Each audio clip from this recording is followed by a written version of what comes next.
Ni hapa University of Dar es Salaam na leo kumekuwa kuna mashindano ya Moot competition. Tumepata wasaa wa kujua ni nini kimeendelea. Kama town hall tumepata kuongea na judges mbalimbali wamekuwepo kuhakikisha mshindi wa Moot competition 2025 anapatikana siku ya leo. Majaji mbalimbali wamehudhuria kuhakikisha kwamba wanawajengea uwezo wanasheria wachanga na chipukizi katika chuo hicho kwenye kusimamia haki za human trafficking, namna gani wanaweza kupinga, lakini namna ipi wanaweza kusababisha haki inapatikana kwa survivors wa kesi hizo. Asante, naitwa Velena Clemens, ni mhadhiri msaidizi katika chuo kikuu cha Dar es Salaam, shule ya sheria.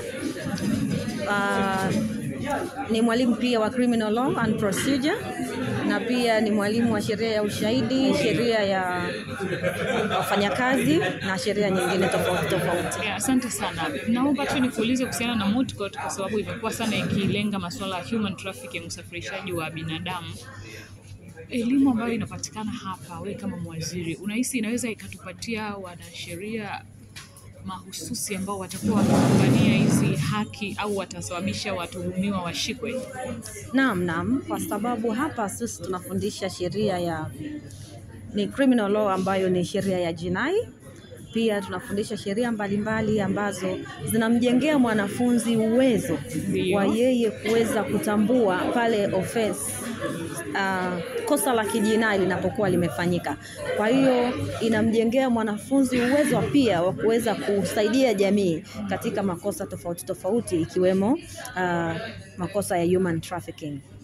Na pia hii human trafficking yenyewe kama human trafficking ni kosa ambalo linafanyika, watu wanachukuliwa kinguvu bila kutoa idhini yao. Wanatolewa sehemu moja ya nchi kwenda sehemu nyingine, ama wanatolewa sehemu ya nchi moja kwenda sehemu nyingine kwenye nchi nyingine. Kwa hiyo hili ni kosa ambalo pia linaathiri watu wengi, na mimi na wewe pia tunaweza tukaathirika na hilo kosa, kwa sababu tumesema ni kosa ambalo linatokea bila idhini ya mtu. Unaweza ukachukuliwa, unapeleka sehemu tofauti na ile ambayo wewe ulitegemea. Na ukipelekwa huko unatumikishwa.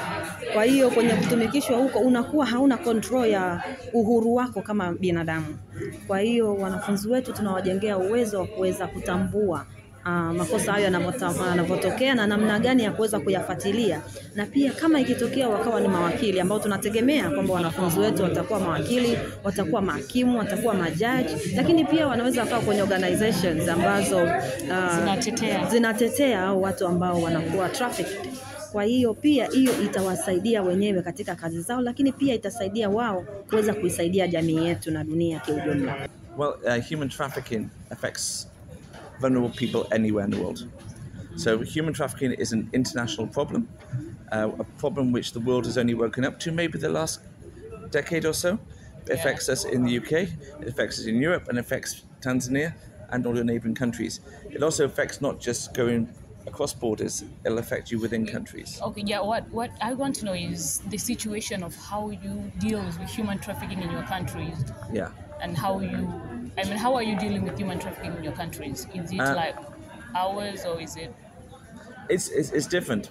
That's why we're actually here trying to help and assist Tanzania work on human trafficking. We support the Human Trafficking Center in Tanzania, so we learn from each other. So one of the things we're learning most about is actually these cases are difficult. People are targeted because they're vulnerable. Often they're vulnerable children, or they're vulnerable women who are trafficked in, or they're desperate. And that makes it difficult in the criminal evidence to bring them in as evidence. So you've got to think about how you support the victims, how you strengthen victims, how you support them through the whole process, because they're often scared, they're often economically vulnerable, and they're often open to be abused or to have pressure put upon them. So the main thing we first try to do is to actually lead investigations and prosecutions which focus on the victims. How can we rescue them? And how can we get the best evidence from them and support them, and also lead to their rehabilitation? So seeing it as part of the whole process. Yeah, and what I need to know for sure, it's like in your country, do you have a compensation for those victims? Like you pay them according to what they have suffered, or how do you cover in your country? It depends. There is compensation from the two things go together. The one is that the perpetrators should get fined if they've made financial reward. And there are elements of compensation which comes direct from the perpetrators to the victims for compensation. There's also a fund which gives an element of reparations for them. But also it's wider than that. It's actually trying to restore them, try and give them therapy, to try and actually put them back in the right place. We don't do it perfectly. Naitwa Edwin Mugandira, ni mkurugenzi wa mtandao wa kitaifa kuzuia usafirishaji haramu wa binadamu na ni CEO wa TRI. Na TRI na Tanahut ni moja kati ya wafadhili waliofanikisha hii moot court ya leo kufanyika, ambayo lengo kubwa ni kuwashindanisha wanafunzi katika makundi, kuangalia namna gani wanaelewa masuala ya usafirishaji haramu wa binadamu, namna gani wanayachanganua na namna gani wanaweza kujenga kesi ya mashtaka dhidi ya wahalifu mahakamani na ulinzi wa wahanga. Sawa, labda niulize tu kwa serikali ya Tanzania ni namna gani inasapoti mashirika yasiyo ya kiserikali kupambana na usafirishaji wa binadamu? Serikali ya Tanzania inajitahidi kwa nafasi yake. Wameweka miongozo ambayo ni rafiki, lakini pia wameanzisha sekretarieti ya kitaifa ya kuzuia usafirishaji haramu wa binadamu, ambayo ndio kama mlezi wa asasi za kiraia zinazopambana na usafirishaji haramu wa binadamu, na imekuwa ni mlezi mzuri. Na jambo lingine, serikali imekuwa ni sikivu. Tunavyokuja na ajenda za kurekebisha sheria, wanasikia haraka na wameweza kurekebisha sheria. Tuna sheria nzuri, ila wanapoferi mpaka sasa hivi ni kwenye eneo la usimamizi, enforcement.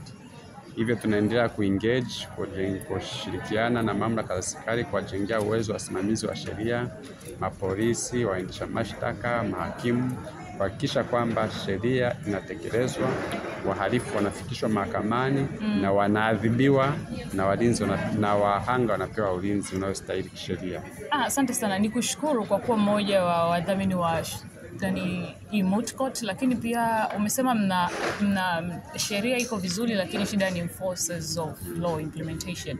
Mnafanyaje sasa kuhakikisha hao enforcers of the law wana implement kama ambavyo nyinyi mnakuwa mmecollect ushahidi? Tunaendelea kufanya engagement, tunaendelea kuwajengea uwezo, tunaendelea kushirikishana kwenye mafunzo mbalimbali. Tunaendelea kusukumana kwa kadri inavyowezekana. Tunaamini watabadilika, sababu tumeshapa mafunzo sana, tumesha engage sana. Tunaendelea kukumbushana kupitia mamlaka za juu, mamlaka za kati na mamlaka za chini. Tunaendelea kuweka mifumo kuanzia ngazi za chini kabisa za kaya, kata, wilaya, mkoa mpaka taifa, kisha kwamba hii elimu ya usafirishaji haramu wa binadamu inafika na inasambazwa kwa kadri inavyowezekana. Tutafika hatua hawa wanaosomea sheria watafanya kazi yako kwa weledi. Turudi nyuma kidogo, umesema tunaandaa mifumo mpaka ngazi ya chini ya kata.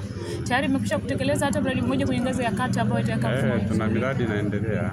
Miradi ya kuwajengea uwezo maafisa polisi katika ngazi ya kata, vikundi vya kijamii, maafisa uhamiaji, mahakimu, waendesha mashtaka ya serikali. Tunafanya community outreach program, tunatoa elimu.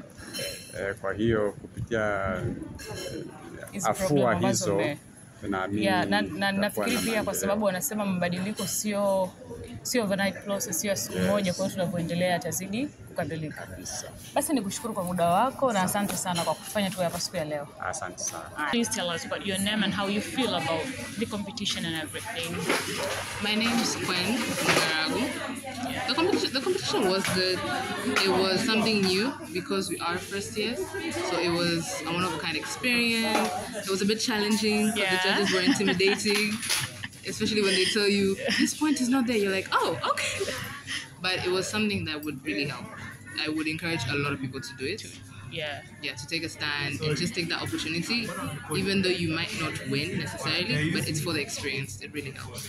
Okay, so I just want to know, how does that help? I mean, how can you relate with, you are the winners and you and groups? How do you advise others who are not the first winners of this competition? I'd say you take it as an experience, you take it as a stepping stone, because participating does count. So especially if you watched every moot, you know, even the winners did a bit of a mistake here, even the ones who came runner-up.